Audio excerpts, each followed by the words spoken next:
So now we're on to the reading of the runes, and that's the whole point, isn't it? So you've got your set of runes, here's one I made earlier, and the traditional way of blessing your runes, it sounds a bit mucky, I know, is blessing them with your own blood. And for women, it would be your moon blood. So if you wish to go down that avenue, by all means, I have a metal set of runes that I bless with my moon blood. And those are only used really on special occasions where customers don't handle them because, of course, it's the cleanliness, etc. of it. But another way of doing it, depending on how much pomp and ceremony you want, you don't have to do it at all. Because as you're making your set of runes, you're blessing them anyway, as you saw me do in a previous video, you know, holding your hands over them, telling the rune what it is. That's your own personal power blessing the rune. But another way of doing it is taking each rune and perhaps you've got a favourite oil, pop a little drip of oil on each rune, or incense. You can pass them through the incense so they collect that energy. So it's really as much or as little as you want. And when you're prepared to use the runes, again, you can have some pomp and ceremony to get your head in the right space. But it's really all about building up that muscle memory, that ability to connect very quickly.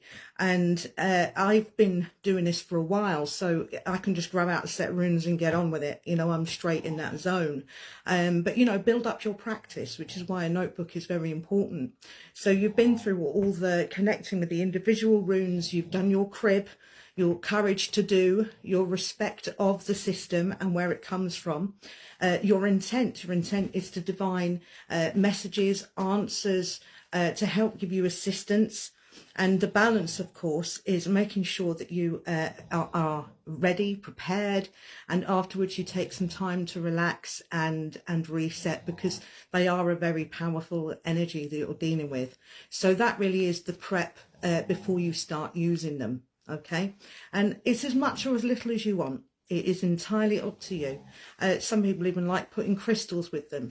I'm not a big fan of that, as I believe I've said previously. You know, crystals carry their own energy, and like the energy of rose quartz, for example, which is love, putting that with thurusaz, for example, which is a sort of breakthrough of chaos energy, it's quite discordant.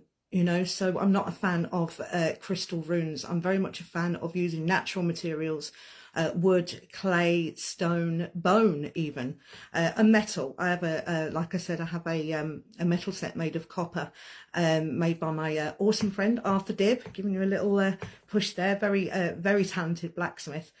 And they're very powerful, so I don't use them all that often. Because of that, I prefer wood, as you know. So on to the next one, the first stage in divining with the runes. So this was just the prep.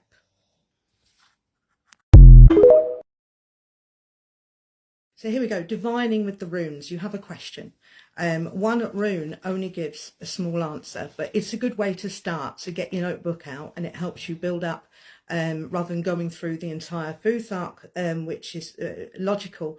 As I said, you learn them one at a time, go through them in order, and then pick them out one at a time at random, and then, you know, bond with that energy, continue to write in your notebook what it says to you, and at some point you won't need to do that anymore because you've just instantly connected with it.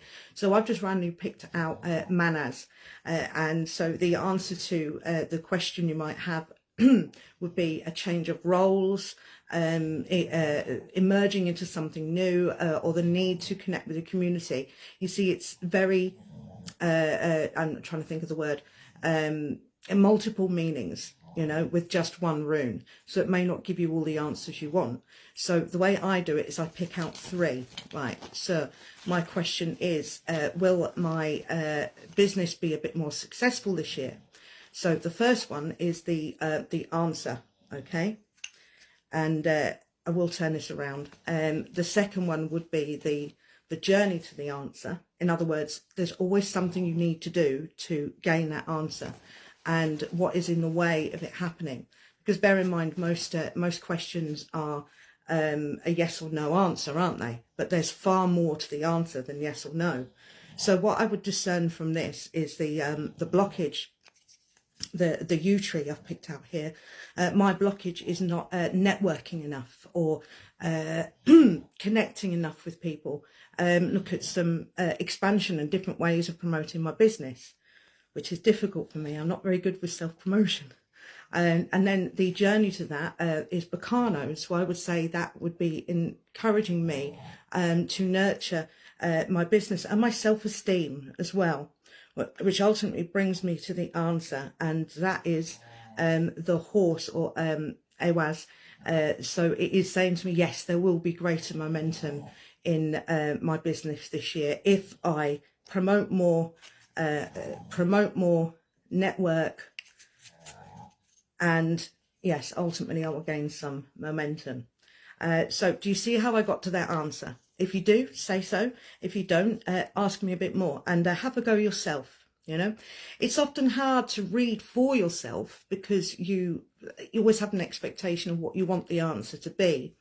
But you see, I asked this question about my business because I've been on a bit of a self-doubt journey of whether or not to continue. And it actually brought me to this place of feeling the urge to get my knowledge out there, to share my knowledge, and to breach through one of my fears, and that is of being judged, of being accused of UPG, or it's a load of rubbish, etc. But so far I haven't had that. I've had some wonderful discussions with some people online, and I've had people, especially during my meditation one, say how much it helped them. Okay, so, and next up is the even harder and the traditional way of reading. So that might be broken into a couple, but I'll leave it here because I'm going quite long now. So I'll see you on the next one. So here we go on to the actual reading of the runes, and this is the traditional method. And frankly, if you can get your head around this, you can get your head around anything. I've developed my own way of doing a rune card reading because with the members of the public that I work with, they connect better to cards because they're more used to cards than they are with runes. You yourself will develop your own way of doing, but always start with the tradition part of my crib method, of course. So I'm just going to set up my reading area. I'll be back in a tick. And in front of you, you can see just a plain little reading area there, as big or as small as you like. Some people like fancy, but I want to demonstrate simple to you. So you want to gather all the runes up in your hand there, and simply let them drop, okay?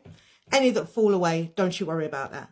So what we're looking at here, and I hope you can see, there's a lot of upturned runes and downturned runes. Now, when you first start out, an easier way of doing it would perhaps be to remove all of the runes that are face down, because we don't read from them.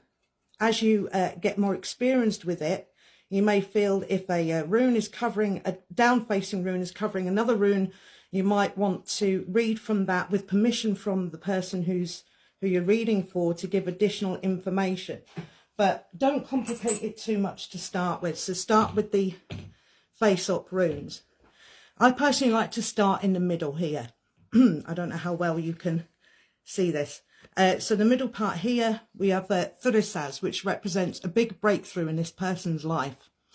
And as you read outwards, this the further out it is, the further away it is from that person's life. And you may read clumps of runes, like these three I see together. Here you've got Gebo, Tiwaz, and Algiz. And together, those are telling me that this person needs to balance their giving a bit by perhaps streamlining their friendships, their relationships with others. And Tiwaz shows that need to streamline. And Algiz is about drawing boundaries. So draw boundaries.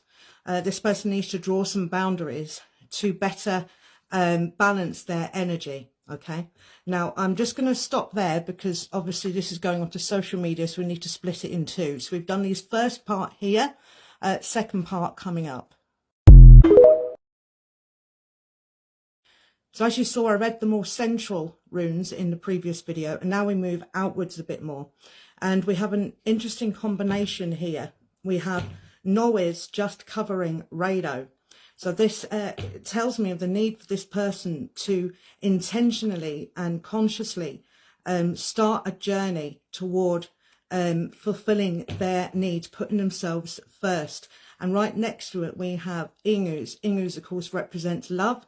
And in this case, for this person, I would say this is self-love. This is the need for this person to engage with their self-nurture, to practice what they preach, pretty much. And moving on to another grouping. And again, this is kind of instinct, because you may think, oh, all of those go together. But me, I feel it's split into two. So I'm using my instinct there. Again, your notebook is very, very important to write this down. Obviously start out doing readings for yourself, but then start to engage with other people. Like as I go through this reading, I know there's a friend of mine that is going through exactly this, and I'm going to pass on this message to her because I feel that it is for her. Do you see what I mean? I certainly hope so. So next up, we've got Awaz, Uruz, and Uthala together. And this brings another message, and it continues on from here. The breakthrough in needing to put better boundaries up and streamline relationships, to put herself first and take a journey of self-love, to bring her to where she is able to start taking momentum in her life. And that powerful momentum will build up through the God's wishes and wills, and it will bring her to the home that she seeks. Or he, sorry. As you move outward, there is Perthrow, which is saying an idea or a ambition she has is worth going for, and that ambition will eventually, because it's quite far away, the next one, bring some financial stability. And then we have a real outlier here, which is a promise from the gods, so will you. She will find success, but this is a long journey at the bottom here.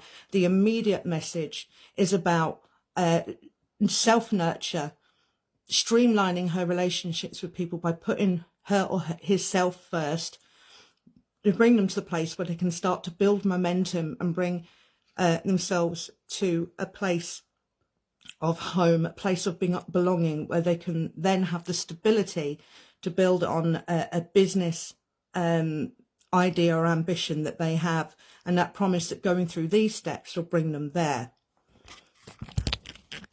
So I hope that has given you a bit of a clue on how to do it.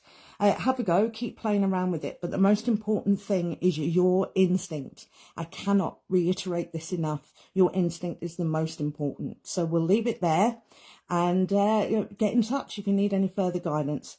And we'll be moving on. Next, I'll do my guided meditation. Okay, see you soon, lovies.